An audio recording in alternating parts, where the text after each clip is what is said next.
El Estado siempre tiene que brindar las mismas condiciones, reglas claras y estables para todos. Si un país no presenta un ambiente favorable para que sus habitantes inviertan y lleven adelante actividades productivas, mucho menos lo harán los extranjeros. Para que el Estado sea exitoso en este tipo de emprendimiento, como mínimo debe brindar al inversor en forma legal y documentada lo siguiente.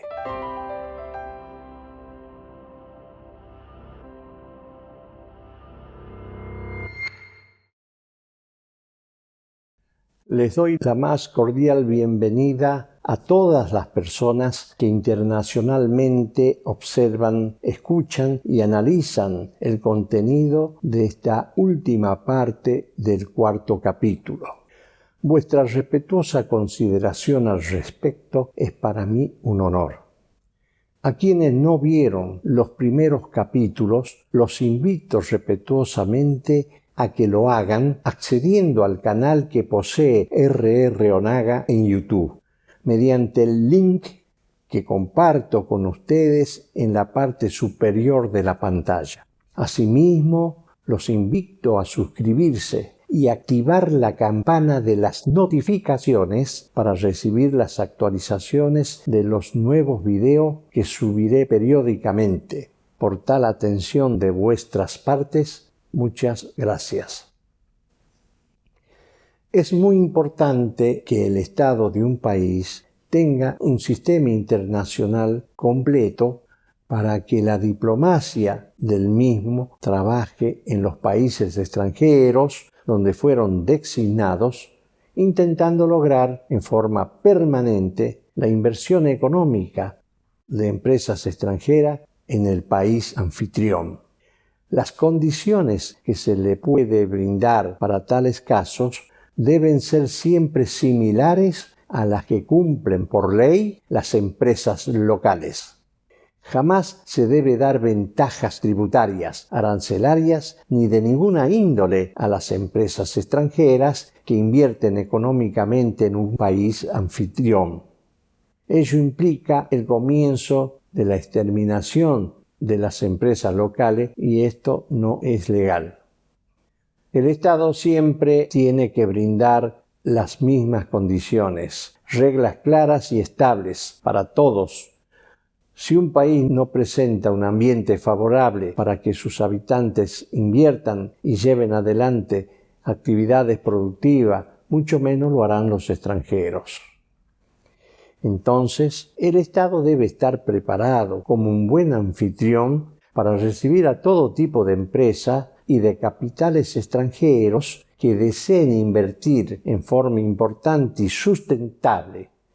Se debería priorizar capitales frescos en áreas de riesgo en la geografía política de la nación anfitriona, pero siempre con las mismas condiciones con las que se desarrolla el sector privado local.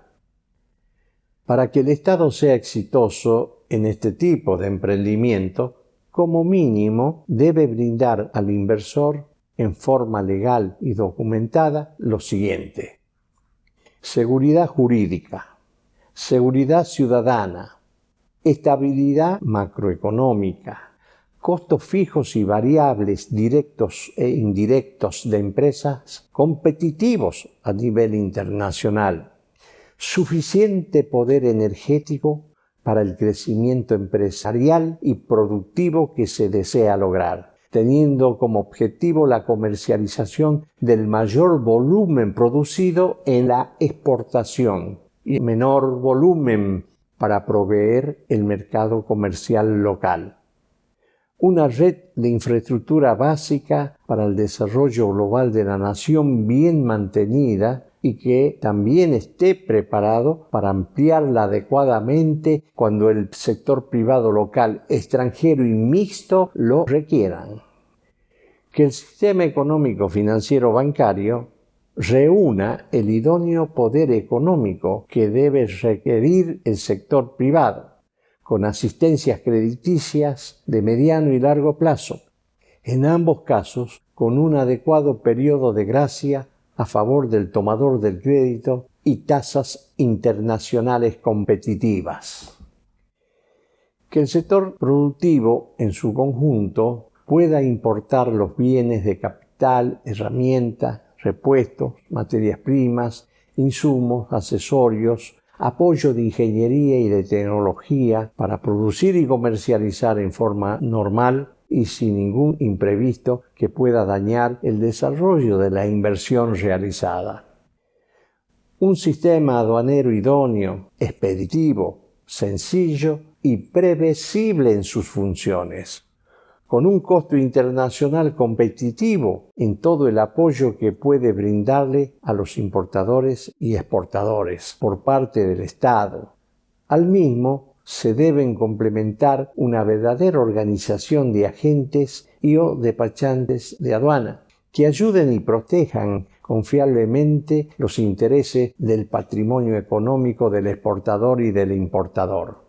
Así también, el sistema aduanero debe prolija y disciplinadamente ayudar e informar adecuadamente a los exportadores e importadores sobre el sistema de transporte más idóneo que pueden contratar para trasladar los embarques de país a país, de puerta a puerta y de manera honorable, cuando exportan y cuando importan, recomendando a los más prestigiosos forwarders navieros, aéreos y terrestres. Asimismo, el sistema aduanero debe estar complementado y éste debe controlar con rendición de cuentas los servicios bancarios y de aseguradoras que utilizan los exportadores e importadores cuando concretan una operación comercial e internacional.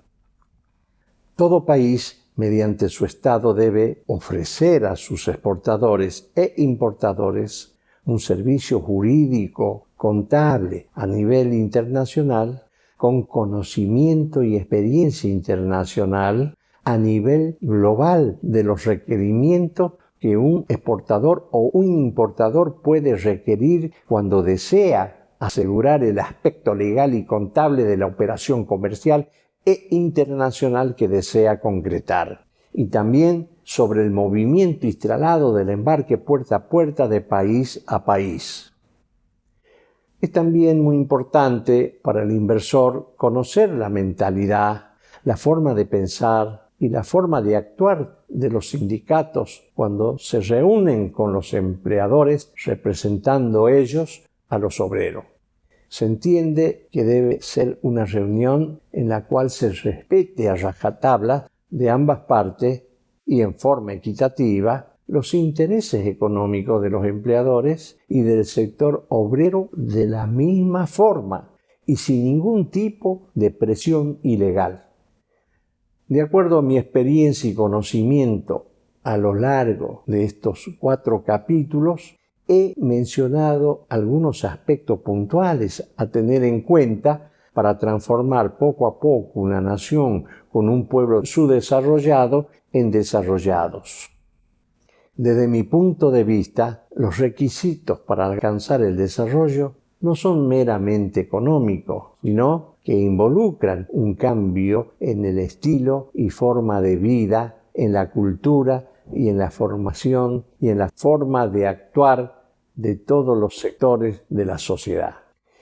Es importante que en el transcurso del tiempo que demande el mencionado emprendimiento para obtener este objetivo, se trabaje correctamente con el conocimiento y experiencia necesarios para equilibrar el funcionamiento macroeconómico y obtener mejoras constantes en el intercambio comercial internacional, por un lado, y por el otro, mediante un equilibrio coyuntural a nivel nacional, mejorar con base sólida la calidad de vida del pueblo en su conjunto.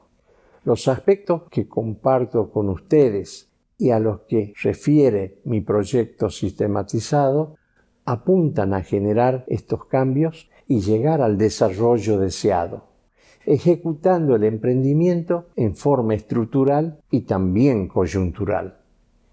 Aquí concluye la 4ª y última parte de este capítulo. El nuevo capítulo estará a su disposición el próximo y venidero día lunes.